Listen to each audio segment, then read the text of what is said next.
Do do do do do do. Sailor Moon. Sailor Moon episode 2.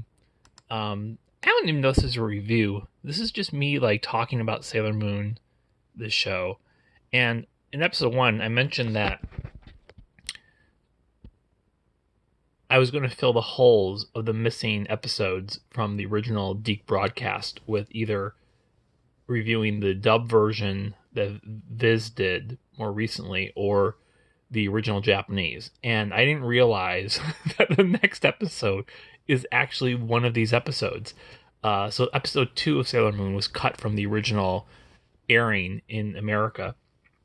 And the only thing I can say is thank God, because the second episode of Sailor Moon is terrible. It's not very good. It's very workmanlike.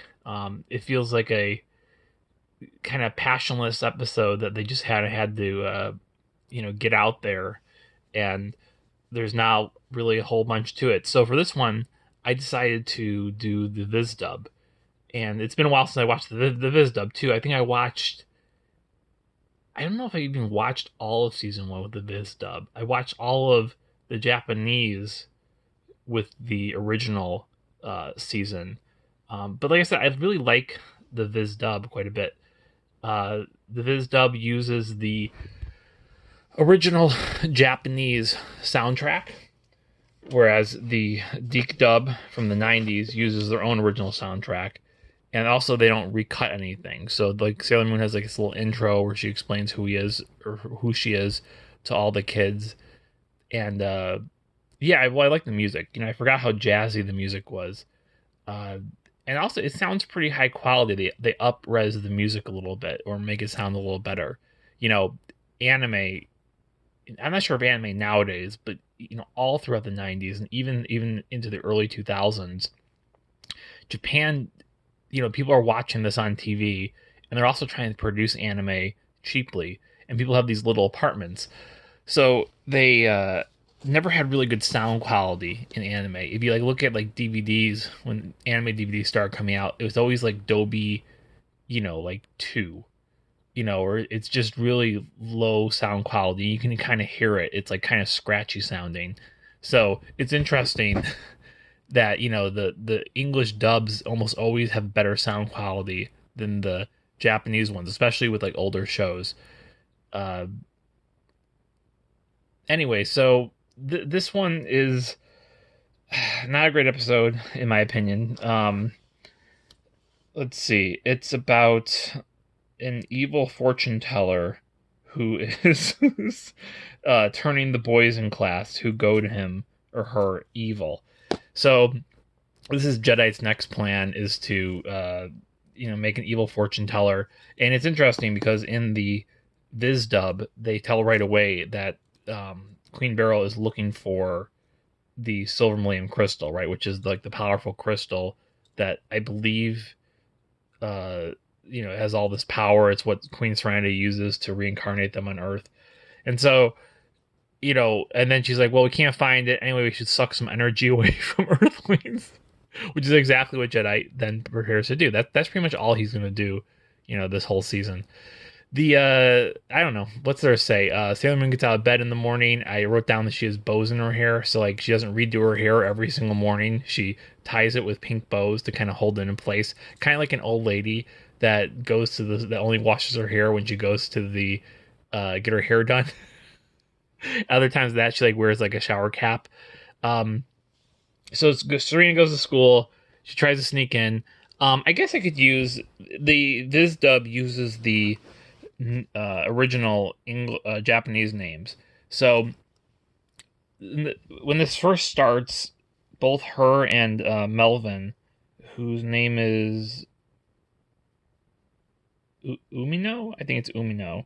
Yeah, because then Alan, the other guy, his name is something else. Matoki. Oh, Andrew. Sorry, Andrew from the arcade. His real name is Matoki. But anyway, so Umino, who is Melvin, he wants to date Sailor Moon. And so he's the nerd of the class, right? He has big swirly glasses. He's a very cartoonish looking character. It's always funny because a lot of essentially shoujo mangas will almost always have one character that is like overly cartoonified, like out of the cast, right? Just to kind of like draw some like different like visual attention. Um, Also, it's funny. I forget Molly's Japanese name, but it's funny how angry Molly gets in this episode. Kind of spoilers. Molly kind of ends up falling in love with Melvin. They're kind of one of the couples early on in Sailor Moon. They kind of get written out as the show goes on, but she's kind of supportive of Melvin's plan to ask Serena out, and so also, I want to point out that the animation in this episode also kind of took a little bit of a nosedive. There's definitely some stiff animation, some cells that feel like they kind of drew them kind of fast. One thing that's good is they're still paying attention to clothing. Sailor Moon, kind of like JoJo's Bizarre Adventure. There's definitely a focus on like outfits and clothing. Like I like when Sailor Moon's running and she kicks her skirt up too high. You can see a little bit of her underskirt, right, which is kind of like a white, like frilly thing underneath. Or all the middle school girls, also when they lift their shoulders up too high, you can see their belly button because their sailor fukus, their uniform doesn't tuck into their lower skirt. So Serena goes to get her fortune told, and there's an old fortune. There's an old guy, like he's literally a guy with a card table set up in an alley, and lay across the street from him, right? Talk about bad luck for a fortune teller of all things. A giant fortune telling house, which of course holds the evil fortune teller, opens up across the street from him. It's interesting. Also, I don't like this episode that much, but it is interesting that they cut it from the English release, and I think there's some obvious reasons why. But they could have worked around it. Maybe the editors just didn't feel like we're chopping up some of the less kid friendly parts of this episode. But this is the introduction I mentioned earlier of Andrew, the guy that works at the arcade, and he's not an important character by any means, but he's like her first like love interest. This is the guy that Serena is like into throughout the early seasons of the show, or the first early episodes of the show, really. He's a blonde guy, right? They're both blonde in Japan, of course. And his uniform, he doesn't really have a uniform. His uniform is just an apron, and he just walks around the arcade kind of helping people out. So Serena's bad at the new Sailor V video game. This is the same video game that she was looking at the poster of in the last episode, and he helps her play it. And of course this turns her on. She's like, oh my god, he's so good at video games. Luna comes to get her, and he's like, well, I've seen this cat before, was she a stray or whatever? And he's just like, God, Luna, Serena, you really brighten up my day. And I wrote down that she is like the most popular middle schooler with blue eyes and blonde hair, probably in all of Japan. She's trying to decide whether to. She's just wandering around after school, right? She's supposed to go home. She's wandering around. She literally kicks her shoe off to, I guess, decide which fortune teller she's going to go to. Is she going to find the old guy with the card table, or is she going to go to the giant magic fortune house? And sure, the shoe lands on Darian's head. I don't know. They argue. I don't remember what the discussion was. I know that this is also the first time the show introduces her father. She runs into her father like coming home from school, and like, once again, kind of two important male characters are introduced in these in this cut episode. So it's a weird episode to cut, but it's just kind of a boring episode. I'm not even sure if the original Deke cast could have saved this. So anyway, so a bunch of the boys, they go to the evil fortune teller house, and I can't remember if this evil fortune teller even gets a name, but she has magic evil tarot cards, and they go into the boys' like uniform, like through the front, right? And so the girls' uniform is in Japan are based off of like the sailor fuku, and the boys' uniform are based off of like a military, like ship, like British ship, like naval uniform or whatever. And literally Melvin becomes evil for an episode, right? So he does all the stereotypical delinquent Japanese school things. So he's he trips the teacher in class, or one of the evil boys does. He flips her skirt up in class. You see she has like pink underwear with a smiley face on it. This is the teacher, by the way, and the teacher, rather than disciplining them, just sits down and cries. Um, he reads comic books in class. Literally, other little middle school boys that were also evil with Melvin go and start throwing rocks through windows. So obviously, it's kind of hard to get a Sailor Says out of an episode with such wanton destruction by small children. Uh, um, yeah, like literally, I don't even remember what happens from there. Let me check. Sailor Moon transforms. She forgets how to transform. Luna reminds her what to say. It's Moon Power makeup. They take out the makeup in the original English dub for some reason. She goes into the fortune teller. The transformed boys are about to attack her. They have like green skin. Something I also wanted to mention is that I forgot in these early seasons that Sailor Moon, that like the monsters can turn people evil, and so Sailor Moon has to fight other humans, right? So in the first episode, when all the women turn evil, at Molly's mother's diamond store, she has to like fight off the evil humans before she can fight the main bad guys of episode one. And the same things here are true. Like they kind of start walking towards her, and then Tuxedo Mask comes in, throws a rose, breaks her control over them, and then Sailor Moon just throws her tiara and finishes off the evil fortune teller girl. Even the design of the evil fortune teller girl seems kind of lazy. She's just literally just wearing a robe, has like little red eye makeup on.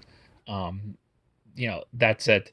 And literally, like, it's so lazy. Darien pops in as Tuxedo Mask, throws the rose, and he's like, "Believe in yourself." And she's like, "Okay," and then he leaves. Also, doesn't Tuxedo Mask have white gloves? I think there was an animation error. I think the animators forgot to draw Darien's white gloves in this scene when he pops in. And it's just funny because in the first episode he kind of like sticks around, kind of makes sure that she knows like what she's doing. In this in And they might explain this as there is an explanation for this, I suppose. But it's just funny because this time he like pops in, he's in the door, he throws the rose, he's like, "All right, believe in yourself," and then he leaves before I think he leaves before she throws her tiara and defeats the bad guy. And when the bad guy transforms, she transforms into like a green monster with like